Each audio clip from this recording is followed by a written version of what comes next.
ओम शांति। आज के बाबा के 5 तारीख के महावाक्य सुनेंगे।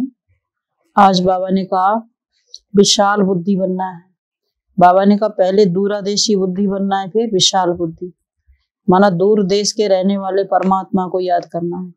जब परमात्मा को याद करते जाएंगे तो बाबा ने कहा बुद्धि योग लगता जाएगा, तो बुद्धि का ताला खुलता जाएगा, तो बुद्धि विशाल बन जाएगी। जब विशाल बुद्धि बनेगी तो बाबा ने कहा ज्ञान की गहराई, ज्ञान क्या है उसका पूरी तरह समझ पाएंगे। फिर अपने बाबा ने कहा ये जन्म है हीरे जैसा जन्म, इस जन्म की वैल्यू को समझेंगे। हम ब्राह्मण बने, परमात्मा के बच्चे बने, इसको भी समझेंगे।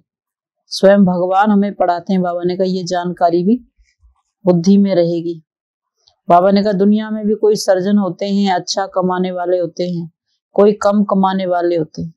तो बाबा ने कहा जिसकी बुद्धि में बहुत सारी, जिस सर्जन की बुद्धि में बहुत सारी दवाइयां होती हैं, तो बाबा ने कहा उनको उतनी ही उनकी कमाई होती है।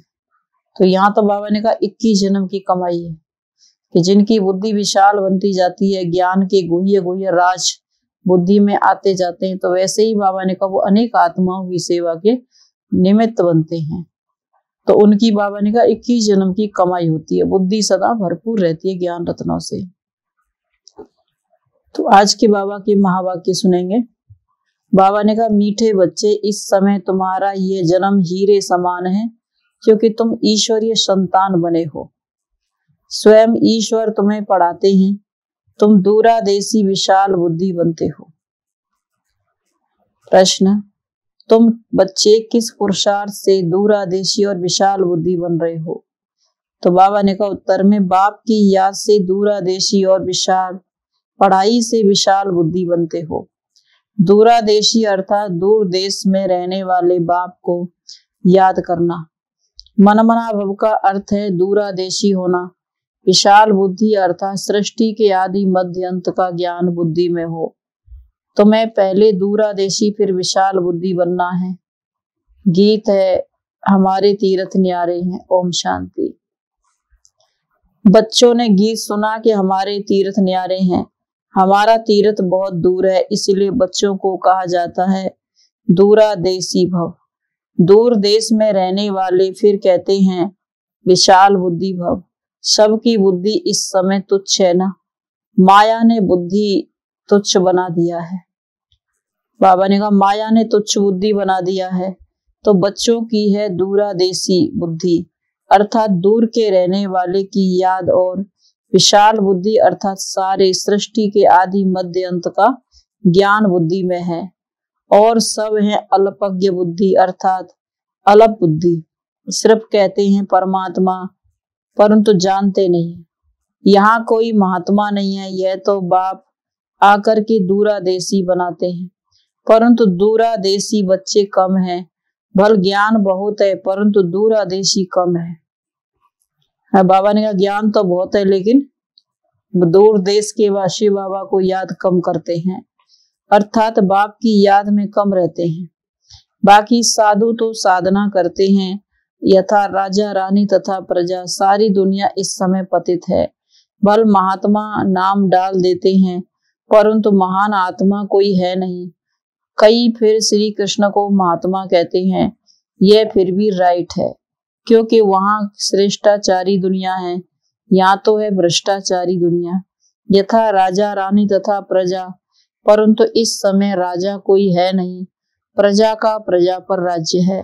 बाप कहते हैं शास्त्र पढ़ने से तुम मेरे से मिल नहीं सकते हो और ना ही कोई मुक्ति में जा सकते, जब तक मेरे द्वारा कोई मेरे को न जाने और जब तक कल्प के अंत में मैं ना हूं। मनुष्य तो श्री कृष्ण को याद करते हैं, वह तो इस देश का है, दूरादेशी है नहीं। तो बाप को याद करना माना दूरादेशी बनना। मनमना भव का अर्थ है दूरादेशी भव। जो बाप को जानते नहीं है तो बाप से वर्षा कैसे मिले, अगर आए नहीं तो रास्ता कैसे मिले। बड़ी समझ की बात है। साजन से बड़ा प्यार चाहिए। कहते हैं ना एक तू जो मिला तो सब कुछ मिला, तो एक से ही सब कुछ प्राप्ति हो जाती है। ऐसे साजन से बहुत लव चाहिए। यह है बेहद की नॉलेज। विराट ड्रामा अर्थात वैरायटी, जिसमें अनेक मतभेद हैं, तभी कहते हैं दैत्य राज्य। दैत्य या अदैत्य, बाबा ने कहा दैत्य, दैत्य या अदैत्य, दैत्य एक ही बात है। दैत्य कहा जाता है रावण को, बाबा ने कहा दैत्य कहा जाता है रावण को, देवता बनाने वाला एक ही बाप है। कहते हैं मनुष्य से देवता किए करतन लागी बार, कितनी सहज बात है। तुम वो विशाल बुद्धि, शास्त्र पढ़ने वाले को विशाल बुद्धि नहीं कहेंगे, वह भक्ति है, ज्ञान अलग चीज है। भक्ति अलग चीज है, ज्ञान तो ज्ञान सागर बाप देते हैं। तुम हीरे जैसा थे, अब कौड़ी जैसे बन गए हो, अब बाप हीरे जैसा बनाते हैं। तुम विशाल बुद्धि बन, बाबा ने कहा तुम विशाल बुद्धि होने से विश्व पर राज्य करते हो, वहां अखंड अटल राज्य है। तो विशाल बुद्धि ज्ञान में होते हैं। तुम जानते हो सतयुग में सुख था, फिर धीरे धीरे नीचे उतरती कला है। चढ़ने में 1 सेकंड, जंप मारना, जंप लगाना, पति से पावन बनने की छलांग लगाना, उतरने में 5000 वर्ष लगते हैं। तुम अब, बाबा ने कहा तुम सब नंबरवार पुरुषार्थ अनुसार विशाल बुद्धि बंदे हो। यह ज्ञान अभी मिलता है, सतयुग में यह ज्ञान होता नहीं है। संगम पर बाप आते हैं, वो कल्प पहले मापे। सतयुग में विशाल बुद्धि नहीं कहेंगे, हीरे जैसा जन्म भी सतयुग में नहीं कहेंगे। हीरे जैसा जन्म इस समय है, क्योंकि इस समय बाबा ने कहा तुम ईश्वरीय संतान हो।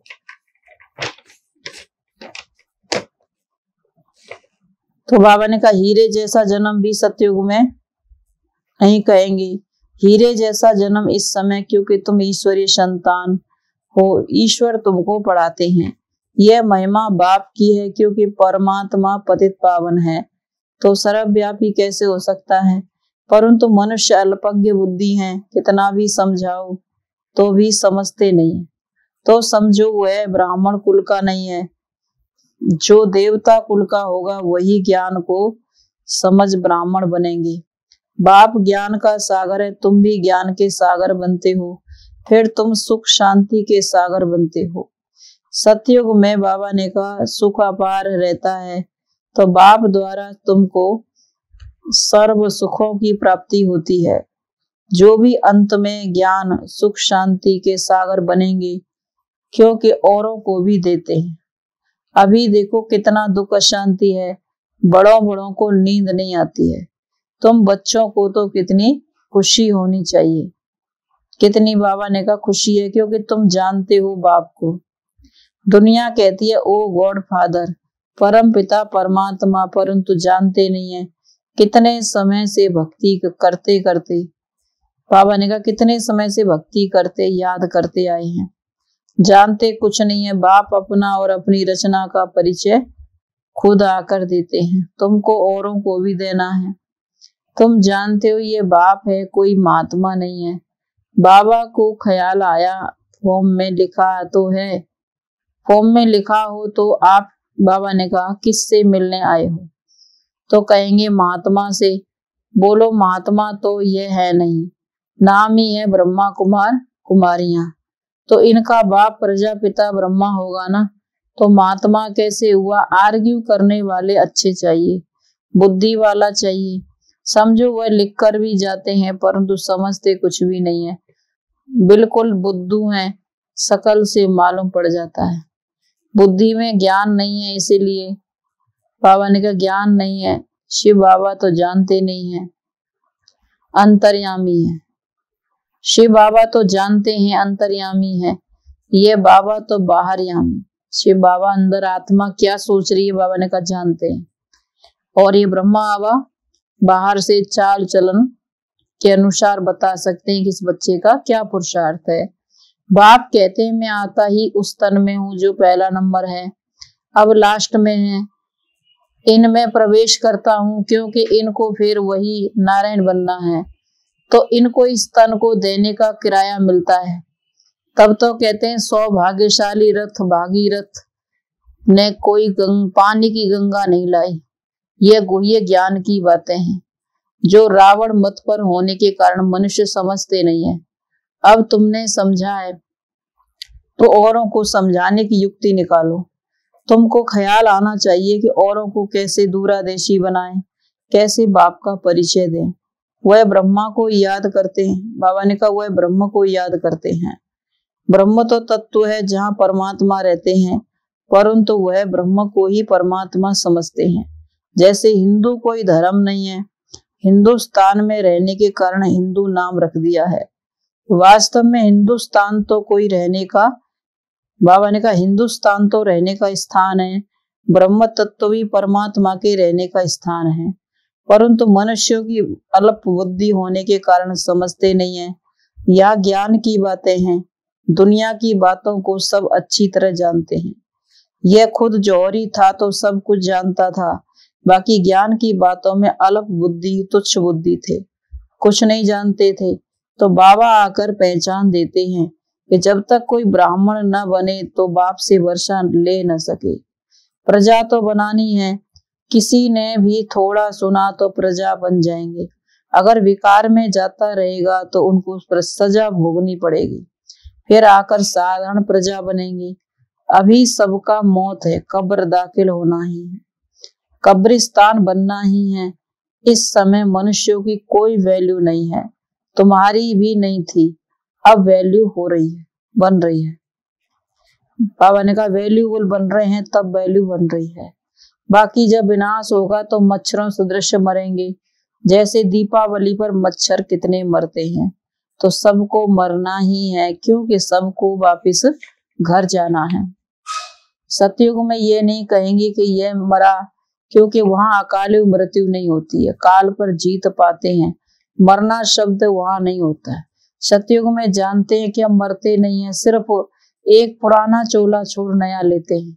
सो भी समय पर सर्प का मिसाल है, पुरानी खाल छोड़ नई लेते हैं, तो सर्प का मिसाल सतयुग में लगता है, सतयुग से लगता है, यहाँ से नहीं। भ्रमरी का भी मिसाल यहाँ का है, सन्यासी भी यह मिसाल देते हैं, क्योंकि यहाँ का ही यादगार भक्ति मार्ग में चलता है। अभी तुम बच्चे जितनी धारणा करेंगे उतना विशाल बुद्धि बनेंगे, उतनी कमाई करेंगे। जैसे सर्जन जितनी विशाल बुद्धि वाला होगा, उतनी दवाई आदि बुद्धि में अधिक रखता है, उतना बाबा ने कहा कमाई करता है। तो यहाँ भी ऐसे हैं, कोई 250 रुपया कमाते हैं, कोई तो फिर हजारों कमाते हैं।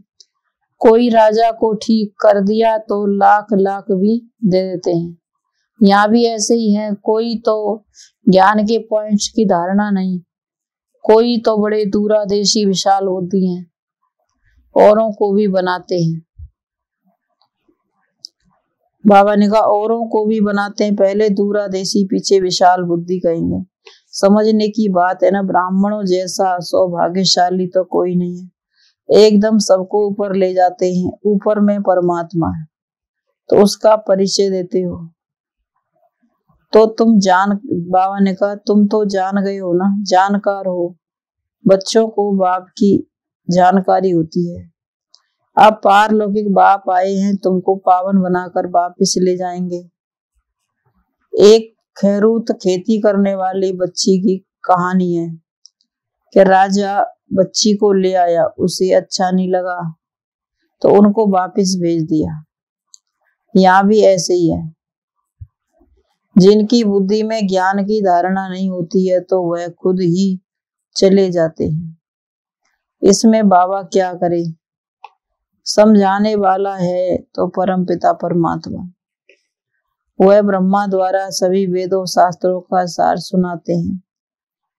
वेद कोई धर्म शास्त्र नहीं है, वह तो पत्ते हैं, बाल बच्चे हैं, मुख्य है ही धर्म 4।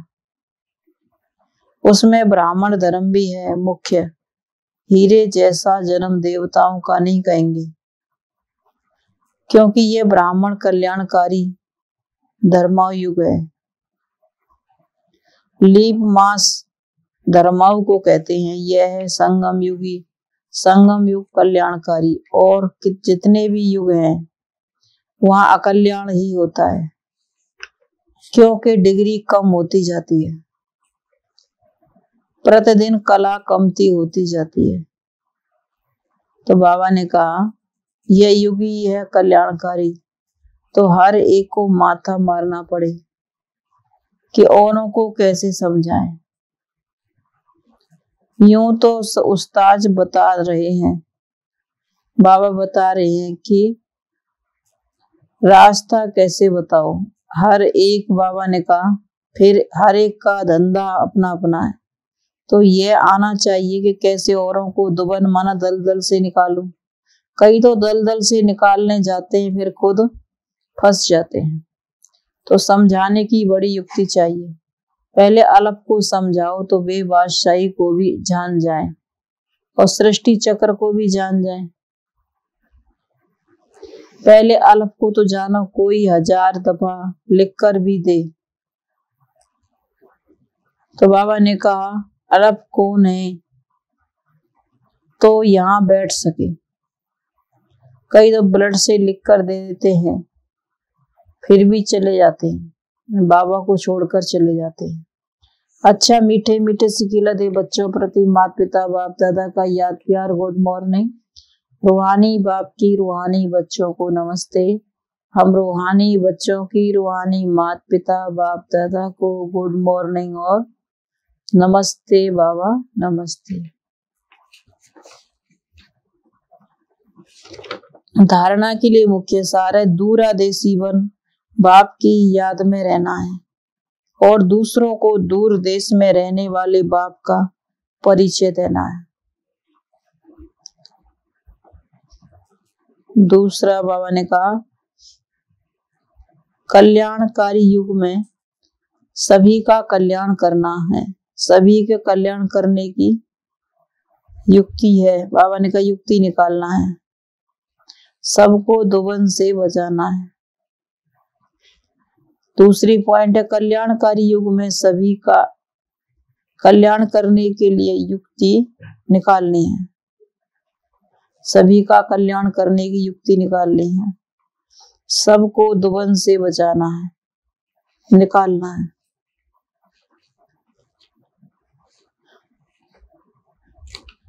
दुबल माना बाबा ने कहा दलदल से निकालना है, ये सेवा करनी है। बाबा ने कहा दलदल से निकालने की वरदान है। सदा उमंग उत्साह के पंखों द्वारा उड़ती कला की स्थिति का अनुभव करने वाले कर्म योगी भव। सदा उड़ती, बाबा ने कहा सदा उमंग उत्साह के पंखों द्वारा उड़ती कला की स्थिति का अनुभव करने वाले कर्म योगी भव।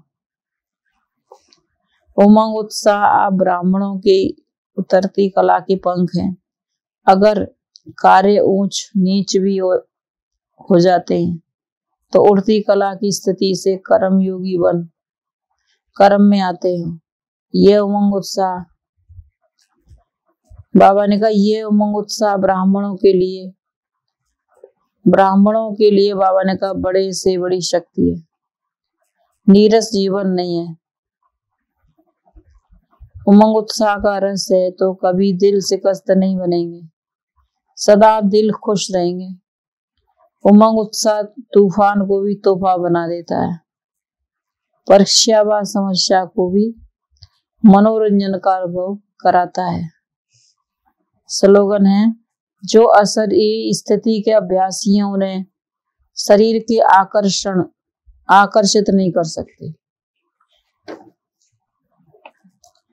जो अशरीरी स्थिति के अभ्यासी हैं, बार बार बाबा ने कहा बीच बीच में विदेही बनने का अभ्यास करते रहते हैं, उन्हें शरीर की आकर्षित नहीं कर सकती। मातेश्वरी जी के अनमोल महावाक्य।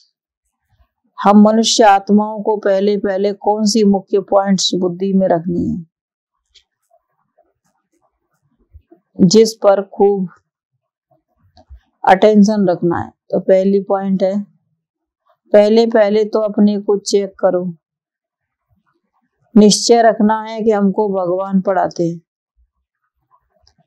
दूसरी पॉइंट है हम सभी मनुष्य आत्मा हैं, वह परमात्मा हमारा पिता है। हम आत्मा बच्चे हैं, परमात्मा द्वारा दोनों का पार्ट अलग अलग है, चीज है। तो बाबा ने कहा तीसरा पॉइंट है, तीसरी पॉइंट, ईश्वर के अंत भी। बाबा ने कहा ईश्वर बेअंत भी नहीं है, सब ईश्वर सर्वत्र नहीं, सब जगह नहीं है। अब यही नॉलेज बुद्धि में रखनी है, इसीलिए अपनी नॉलेज औरों से न्यारी है। भले दुनियावी मनुष्य समझते हैं हमको परमात्मा का ज्ञान है, अब उनसे पूछो कि आप में कौन सा ज्ञान है, तो कहेंगे ईश्वर सर्वव्यापी है। अब परमात्मा तो कहता है मेरा ज्ञान मेरे पास मेरे द्वारा ही मिलता है। जैसे बैरिस्टर द्वारा बैरिस्टरी, डॉक्टर द्वारा डॉक्टरी सीखी जाती है, भल वहां बैरिस्टरी भी अनेक होते हैं। यहाँ एक बैरिस्टर से पढ़ा तो दूसरा पढ़ाएगा, एक बैरिस्टर से ना पढ़ा तो दूसरा पढ़ाएगा, एक डॉक्टर से ना पढ़ा तो दूसरा डॉक्टर पढ़ाएगा। मगर ये ईश्वरीय नॉलेज सिवाय एक परमात्मा बगैर कोई भी मनुष्य आत्मा, चाहे साधु संत महात्मा हो, वो भी नहीं पढ़, बाबा ने कहा नहीं पढ़ा सकेगा। तो हमें जैसे कि हम कैसे समझें कि इन्हों में कोई परमात्मा का नाम है, ज्ञान है। और बाबा ने चौथी बात बताई, पॉइंट्स समझाओ। परमात्मा युगे युगे नहीं आता है, बल्कि परमात्मा कल्प कल्प कल्प के एक ही बार संगम युग पर आता है, अर्थात कलयुग के अंत सतयुग के आदि संगम पर आता है और अनेक अधर्मों का विनाश करा एक सत धर्म की स्थापना करता है। अब लोग कैसे कहते हैं कि परमात्मा युगे युगे आता है, और ऐसे भी कहते हैं कि गीता का भगवान श्री कृष्ण वो द्वापर में आया। अब इन सभी बातों को सिद्ध करना है, गीता का भगवान श्री कृष्ण नहीं है, शिव बाबा परमात्मा है, और जो भी द्वापर में नहीं आता इस समय संगम पर आया। पांचवी बात बाबा ने बताया, पांचवी पॉइंट है गुरु बिगर। बाबा ने कहा घोर अंधेरा है, कैसे हुआ, जो गुरु कौन है, मन सृष्टि उल्टा झाड़ है, और हमको अपने 5 विकारों पर जीत पानी है। पहली 5, बाबा ने कहा छठवीं पॉइंट, हम सभी पांडव योद्धे हैं, जिसके साथ साक्षात परमात्मा ही है, उसी की तरफ बाबा ने कहा जीत होगी। और 7वीं पॉइंट है परमात्मा खुद सर्वशक्तिवान है, तो जिन्होंने परमात्मा द्वारा ज्ञान साथ लिया है, परमात्मा का पूरा साथ लिया है, उन्हों को ही परमात्मा द्वारा लाइट माइट दोनों ताज मिलते हैं। अब यह बातें सभी बुद्धि में रखना, इसको कहा जाता है, अच्छा बाबा ने कहा ये सब बातें बुद्धि में रखना, इसको ही कहा जाता है नॉलेज, ज्ञान। अच्छा, ओम शांति।